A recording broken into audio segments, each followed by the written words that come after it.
चं स्वागत. मी अर्थातच निखिल वागळे. आज आपण बोलणार आहोत छगन भुजबळांबद्दल. छगन भुजबळ यांच्या विरोधातली याचिका ईडीने मागे घेतली अशी बातमी आज वृत्तपत्रात प्रसिद्ध झाली. काल टीव्ही चॅनलनी ही बातमी दिली होती.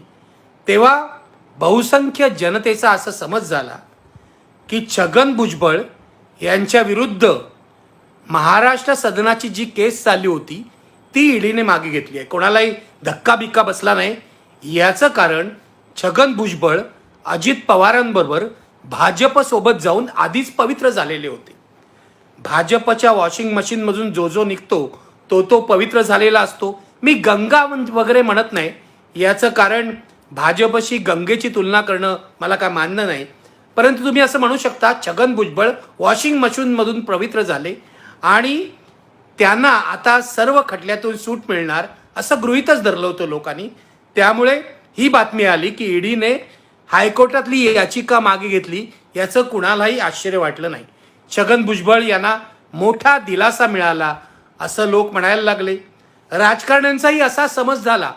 कारण आज उद्धव ठाकरे उपरोधाने असं म्हणाले की मी छगन भुजबळ यांच्या घरी जाऊन पेढे खाणार आहे कारण त्यांना मोठा दिलासा मिळालेला आहे. तेव्हाही त्यांचा समज हाच झाला असावा की छगन भुजबळ महाराष्ट्र सदनाच्या खटल्यातून सुटले असतील. पण वस्तुस्थिती काय आहे हे बघायला हवं. अनेक ठिकाणी बातमी ही अर्धवट तपशिलासह प्रसिद्ध झाली आहे. त्यामुळे लोकांचा गैरसमज होऊ शकतो. ज्या प्रकरणातून छगन भुजबळ यांची सुटका झाली आहे किंवा ईडीने जी याचिका मागे घेतली आहे ते मुख्य प्रकरण नाही हे लक्षात घ्या. ईडीने महाराष्ट्र सदन प्रकरणातल्या उपप्रकरणातली ही याचिका मागे घेतलेली आहे. हे प्रकरण काय होतं तुम्हाला सांगतो. छगन भुजबळ 2016ला तुरुंगात गेले होते महाराष्ट्र सदनाच्या घोटाळ्याच्या प्रकरणी. त्यानंतर त्यांच्या विरुद्ध 2 केसेस झाल्या. एक एसीबीची चौकशी होती, म्हणजे महाराष्ट्र सरकारच्या अँटी करप्शन ब्युरोतर्फे त्यांची चौकशी चालू होती. आणि त्या पाठोपाठ ईडीने एन्फोर्समेंट डायरेक्टोरेटने PMLA मनी लॉन्ड्रिंग ॲक्ट त्यांच्या विरुद्ध लावला. 1000 कोटीच्या पेक्षा जास्त हा घोटाळा आहे असं म्हटलं. 55 कोटीची त्यांची मालमत्ता जप्तही केली आणि भुजबळांना 2 वर्ष तुरुंगात जावं लागलं. सुप्रीम कोर्टाने PMLA ॲक्टमधलं एक कलम जेव्हा रद्द केलं तेव्हा त्यांना जामीन मिळाला, त्यांना आणि समीर भुजबळ यांना. त्यानंतर सेशन कोर्टाने भुजबळ यांचा पासपोर्ट परत केला. त्यांना परदेशी जाण्याची परवानगी दिली. ईडीने याला आक्षेप घेतला आणि हायकोर्टात अपील केलं. हायकोर्टात रिट अर्ज केला की भुजबळ यांना तशी परवानगी मिळू नये. मात्र हा अर्ज सुनावणीला येण्याआधीच भुजबळ परदेशी जाऊन आले कामासाठी. जे काय काम होतं ते करून आले. त्यामुळे या अर्जाला काही अर्थ राहिला नाही. परवा ईडीने जो अर्ज मागे घेतला तो हा अर्ज आहे. तो निकामी झालेला अर्ज आहे हे लक्षात घ्या. तो महाराष्ट्र सदन प्रकरणातला अर्ज नाही. मुळामध्ये ईडीने हायकोर्टामध्ये अपीलच का केलं होतं हे समजायला मार्ग नाही. पण ईडीला दाखवायचं असेल आपण भुजबळ यांच्या विरुद्ध कसं कठोरपणे वागतोय त्यामुळे अपील केलं असेल. अपील केलं असेल तर ते ताबडतोब सुनावणीला यावं आणि भुजबळ यांची परदेशवारी रद्द व्हावी म्हणून प्रयत्न करायला हवे होते. तेही त्यांनी केले नाहीत. त्यामुळे भुजबळ परदेशी जाऊन आले. त्यामुळे या अर्जाला काही अर्थ राहिला नाही. गंमत बघा, सप्टेंबर महिन्यामध्ये ईडीचा हा अर्ज सुनावणीला आला तेव्हा ईडीच्या वकिलांना आठवेनाच आपण कशासाठी अर्ज केलाय. विसरबोळेपणाची हद्द आहे किंवा आजच्या तरुणांच्या भाषेत म्हणायचं तर ईडीची गजनी झाली त्यावेळी. आणि वकील असं म्हणाले की आम्हाला थोडा वेळ द्या कागदपत्र तपासण्यासाठी. आम्हाला नेमकं आठवत नाही आम्ही हा अर्ज कशासाठी केलाय. परवा अर्ज सुनावणीला आला तेव्हा ईडीने असं सांगितलं आता या अर्जात काही अर्थ नाहीये, आम्ही हा अर्ज मागे घेतो. म्हणजे छगन भुजबळांना मूळ प्रकरणातल्या एका उपप्रकरणातून दिलासा मिळालेला आहे. छगन भुजबळांनीही हा खुलासा केला. छगन भुजबळांविरुद्ध रीट अर्ज करणाऱ्या हायकोर्टात जाणाऱ्या अंजली दमानिया यांनी सुद्धा हा खुलासा केलेला आहे. मात्र मला पूर्ण खात्री आहे की आज उपप्रकरणातून भुजबळांची सुटका झाली असली तरी उद्या त्यांची मूळ प्रकरणातून सुद्धा सुटका होईल. महाराष्ट्र सदनाचं जे प्रकरण आहे ते भारतीय जनता पक्षाने लावून धरलं होतं. किरीट सोमय्यांनी गले लठ्ठ कागदपत्र तयार करून हायकोर्टामध्ये अर्ज केला होता. त्यानंतर समीर भुजबळ खुलासे करत गावभर फिरत होते. देवेंद्र फडणवीस यांनी सुद्धा भुजबळांविरुद्ध बाजू लावून धरली होती. भाजपच्या इतर नेत्यांनी सुद्धा कोणत्याही परिस्थितीत भुजबळांना माफी नाही असं म्हटलं होतं. पण 2014 साली देवेंद्र फडणवीस जेव्हा मुख्यमंत्री झाले त्यानंतर वर्षभराने किंवा दीड वर्षाने एक बातमी आली की भुजबळांच्या PWD खात्याच्या एका सचिवाने भुजबळ यांना क्लीन चिट दिलेली आहे. भुजबळ यांचं म्हणणं होतं की महाराष्ट्र सदनाचा जो व्यवहार झालेला आहे त्या व्यवहारामध्ये किंचितही भ्रष्टाचार झालेला नाही. हा निर्णय आपण कॅबिनेटच्या सल्लामसलतीने आणि कॅबिनेटच्या शिक्कामोर्तबानंतरच घेतलेला आहे असं भुजबळ यांचं पहिल्यापासून म्हणणं होतं. पण त्याआधीच बातमी आली की एका सचिवाने भुजबळांना क्लीन चिट दिली. त्यावेळेला मुख्यमंत्री होते देवेंद्र फडणवीस. त्यांनी हे अतिशय त्वेषाने नाकारलं होतं की भुजबळ यांना अशी क्लीन चिट मिळालेली नाही कोणती. आम्ही हा खटला पुढे चालवणार आहोत, याचा पाठपुरावा करणार आहोत आणि भ्रष्टाचारांना माफी नाही वगैरे वगैरे वगैरे. मात्र त्यानंतर 2019 साली महाआघाडीचं सरकार आलं, उद्धव ठाकरेंचं सरकार आलं आणि चक्र फिरली. कशी फिरली, काय फिरली याचा अंदाज तुम्ही बांधू शकता. पण 2019 साली पहिल्यांदा विदर्भातल्या इरिगेशन घोटाळा प्रकरणी अजित पवारांना क्लीन चिट मिळाली. बघा कशा कशा क्लीन चिट मिळाली. अजित पवारांना क्लीन चिट पहिली मिळाली. त्यानंतर 2021ला कोर्टाकडून मिळालेली ACBच्या कोर्टाकडून मिळालेली क्लीन चिट आहे. भुजबळांना सुद्धा क्लीन चिट मिळाली. भुजबळांच्या आधी या खटल्यातले कॉन्ट्रॅक्टर चमणकर आणि इतर जे आरोपी होते त्यांना क्लीन चिट मिळाली. त्यामुळे कोर्टाने असं सांगितलं भुजबळ केवळ या खात्याचे मंत्री होते म्हणून त्यांना आरोपी करणं योग्य नाही, त्यांनाही या खटल्यातून मोकळं केलं पाहिजे. म्हणजे ACBच्या खटल्यातून त्यांना पूर्णपणे 2021ला महाआघाडीचं सरकार असताना उद्धव ठाकरे मुख्यमंत्री असताना क्लीन चिट मिळाली. त्यानंतर भुजबळांना यथावकाश जामीन मिळाला आणि जामीन मिळाल्यानंतर भुजबळांनी असे प्रयत्न चालू केले की ACBच्या मूळ खटल्यातून आपल्याला क्लीन चिट मिळालेली असल्यामुळे त्या आधारे ईडीने जे आरोपपत्र दाखल केलं होतं, जो खटला दाखल केला होता PMLAच्या अखत्यारीत वगैरे, तो खटला टिकत नाही. सुप्रीम कोर्टाचे असे अनेक निकाल आहेत. त्या निकालानुसार त्याचे दाखले भुजबळांच्या वकिलांनी कोर्टात दिले.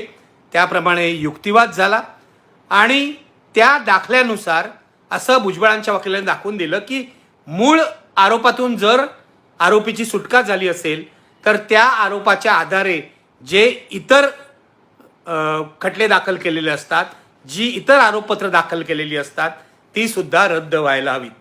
अजून या खटल्याचा निकाल लागायचा आहे. भुजबळांना महाराष्ट्र सदनाच्या बाबतीत ईडीने घातलेल्या मनी लॉन्ड्रिंगच्या आरोपातून सुटायचं आहे. त्यांची सुटका अजून झालेली नाही. त्यामुळे हा खटला बाकी आहे. पण मला 100% खात्री आहे पवित्र झालेल्या भुजबळांना एक दिवस भाजपकडून निश्चितच मुक्ती मिळेल. आज जसा ईडीला विसर पडला की आपण अशा प्रकारे अर्ज केलेला आहे, तसाच विसर महाराष्ट्र सदनाच्या मूळ खटल्यात मनी लॉन्ड्रिंगचे आरोप लावणाऱ्या ईडीला आणखी एक दिवस पडेल, विसर पडेल. कोर्टामध्ये कागदपत्र सापडणार नाहीत. भाजपवालेही अचानक मौनव्रत धारण करतील.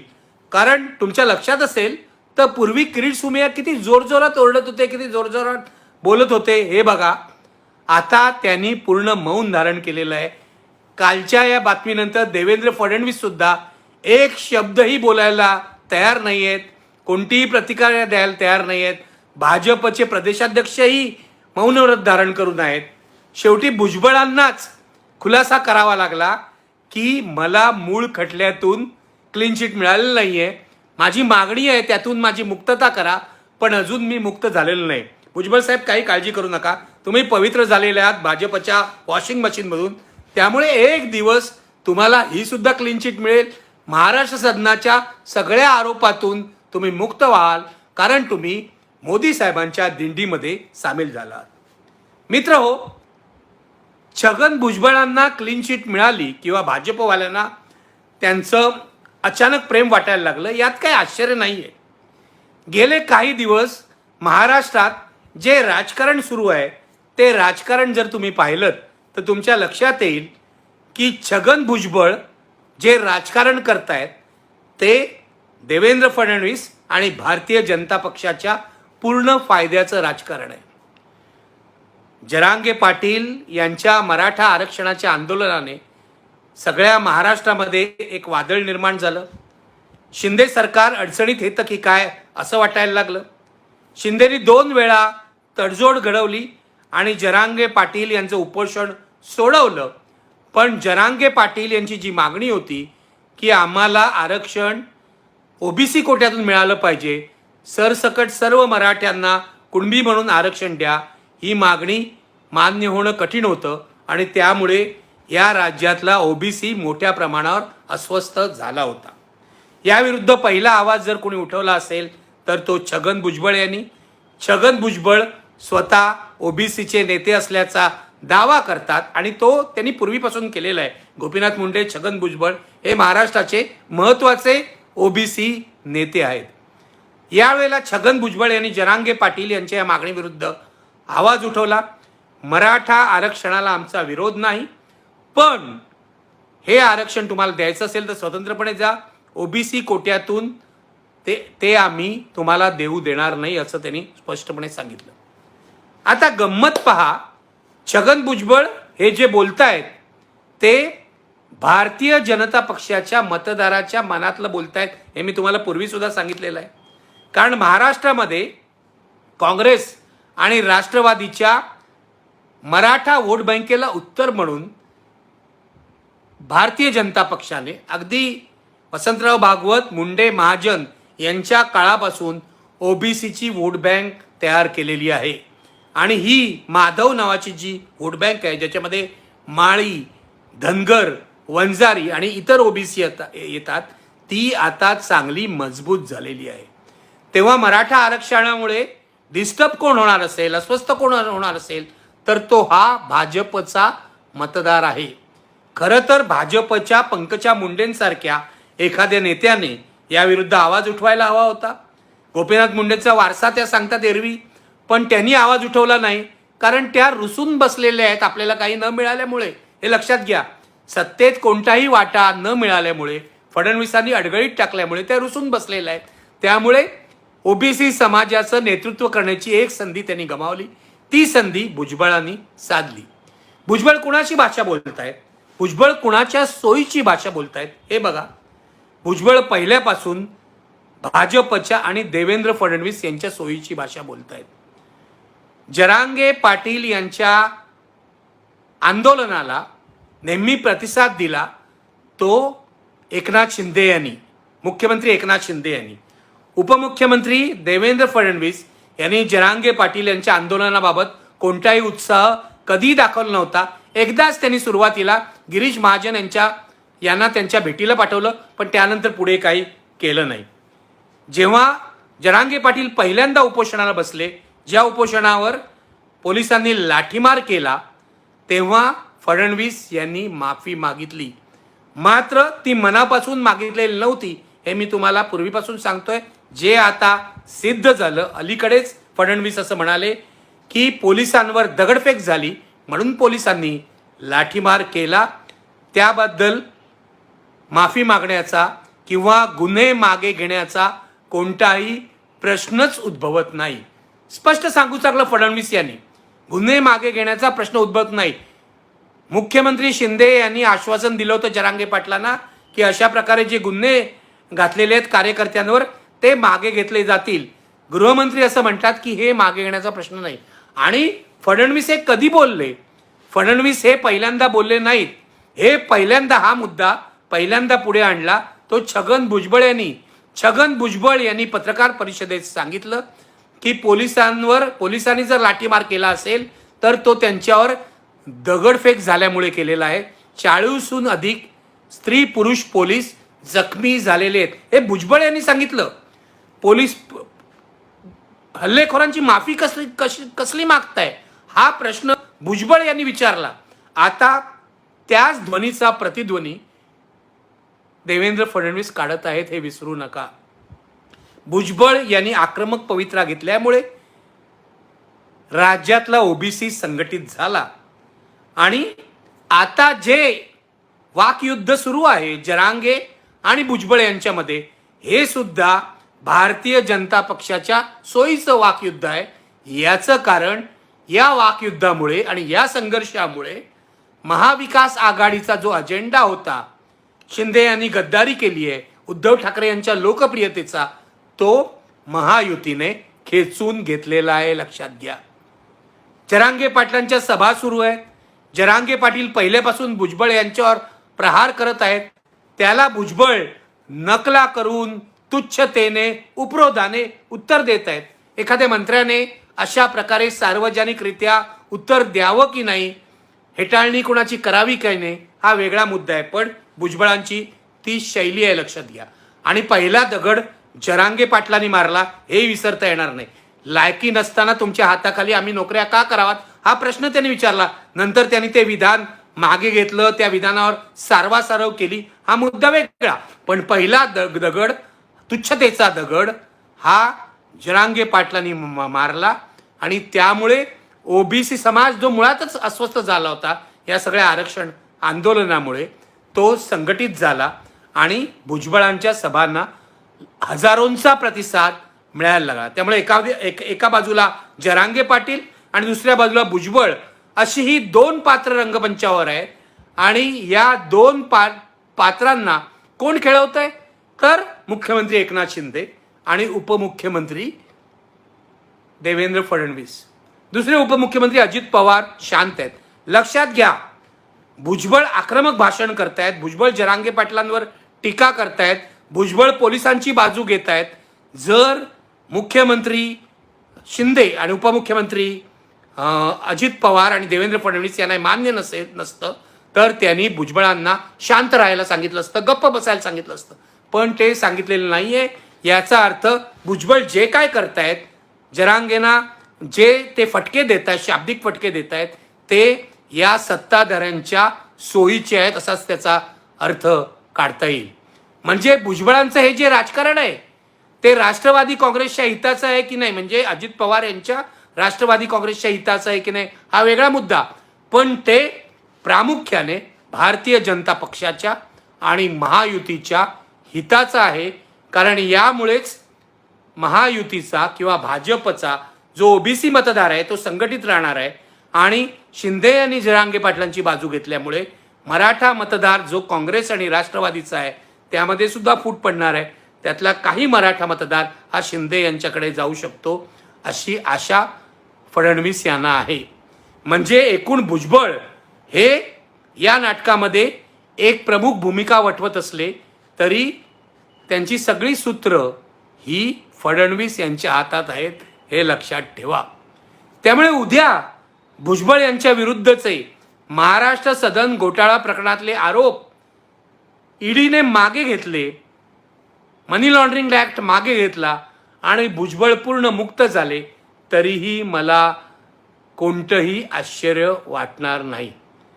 भुजबळ जर अजित पवार यांच्या पक्षात राहून भाजप ज्या अजेंडा चालवत असतील तर फडणवीसांना दुसरं काय पाहिजे. भाजपचा कोणताही मोहरा, कोणताही नेता, कोणताही पदाधिकारी यात खर्ची पडत नाहीये. परस्पर भुजबळ सगळे हिशोब जे आहेत ते अगदी सेट करतायत. मग फडणवीस तक्रार कसली करतील. आज या छोट्या प्रकरणामध्ये भुजबळ यांना दिलासा मिळाल्यावर भाजपवाले गप्प बसलेत. त्याचं कारण हे आहे, उद्या मोठं प्रकरण येणार आहे. उद्या महाराष्ट्र सदनाचं प्रकरण येणार आहे. त्यामध्ये दिलासा मिळाल्यावर भाजपची प्रतिक्रिया काय असेल मी तुम्हाला आज. भुजबळांविरुद्धचा खटला जर मागे घेतला असेल तर तो ईडीचा आणि सरकारचा प्रश्न आहे असं म्हणून भाजपवाले हात झटकून मोकळे होतील. एक तुम्हाला आठवण देतो, ज्या prevention of money laundering act PMLA या कायद्याखाली भुजबळांवर कारवाई झाली, त्याच कायद्याखाली नवाब मलिक यांच्यावर कारवाई झालेली आहे. त्याच कायद्याखाली इक्बाल मिर्ची या दाऊदच्या हस्तकाशी संबंध आहेत, व्यवहार आहेत म्हणून प्रफुल्ल पटेल यांच्यावर कारवाई झालेली आहे. त्याच कायद्याखाली हसन मुश्रीफ यांच्यावर कारवाई झाली आहे. त्याच कायद्याखाली शिंदेंच्या शिवसेनेच्या काही नेत्यांवर कारवाई झालेली आहे. पण भाजपवाल्यांनी म्हणजे देवेंद्र फडणवीस यांनी नवाब मलिक यांना महायुतीत घेऊ नका म्हणून अजित पवार यांना पत्र लिहिलं. पण PMLA खाली कारवाई झालेल्या भुजबळ, हसन मुश्रीफ, प्रफुल्ल पटेल यांच्यावर काही कारवाई करा किंवा कारवाई करू नका किंवा त्याबद्दल आपलं काय मत आहे याविषयी काहीही मत व्यक्त केलं नाही. हा भाजपचा सोयीस्करपणा आहे. आपल्या वॉशिंग मशीनमधून जो स्वच्छ होऊन बाहेर पडतो त्याच्या विरोधात आपण काही बोलणार नाही. मी तुम्हाला सांगतो, उद्या इक्बाल मिर्ची किंवा दाऊद इब्राहिम यांनी भाजपमध्ये प्रवेश केला तर त्यांचे सुद्धा सर्व गुन्हे माफ होतील याविषयी माझ्या मनात काही शंका नाही आहे. त्यामुळे भुजबळांना महाराष्ट्र सदनाच्या प्रकरणातून सोडवण्यात आलं. महाराष्ट्र सदनाच्या प्रकरणामध्ये मनी लॉन्ड्रिंग ॲक्ट अंतर्गत ईडीने त्यांच्यावर जे गुन्हे दाखल केले आहेत यातून त्यांची मुक्तता करण्यात आली तर मला काहीही आश्चर्य वाटणार नाही. हां, आता एक प्रश्न राहतो की अशा प्रकारे भुजबळ जर भाजपच्या सोयीने वागत असतील तर उद्या ते भाजपमध्ये जातील का? या प्रश्नाचं उत्तर आज देणं कठीण आहे. भुजबळ सुद्धा ही जी खेळी आहे त्याला नवी खेळी मानतायत, त्याला दुसरी खेळी मानतायत, त्याला एक प्रकारे पुनर्जन्म, राजकीय पुनर्जन्म ते मानतायत. त्यामुळे ते सावधपणे वागतील. आज तातडीने ते भाजप बरोबर जातील की नाही याविषयी काही नेमकं गणित मांडता येणार नाही. पण उद्या तशी अनुकूल परिस्थिती निर्माण झाली तर भुजबळ भाजपमध्ये जायला सुद्धा कमी करणार नाहीत, हा माझा अंदाज आहे. जिकडे फायदा तिकडे भुजबळांनी कायम हे केलेलं आहे. आधी शिवसेनेमध्ये, मग काँग्रेसमध्ये, मग राष्ट्रवादीमध्ये आणि त्यांचा फायदाच झालेला आहे. आज आता भाजपसोबत आणि उद्या भाजपमध्ये सुद्धा जायला ते कमी करणार नाहीत असं माझं म्हणणं आहे. तेव्हा बघूया काय काय होतंय राजकारणामध्ये. पण भुजबळांना ही जी नवी सोबत त्यांनी केली आहे भाजप बरोबर त्यामध्ये निश्चितपणे दिलासा मिळणार याविषयी काही शंका नाही आहे.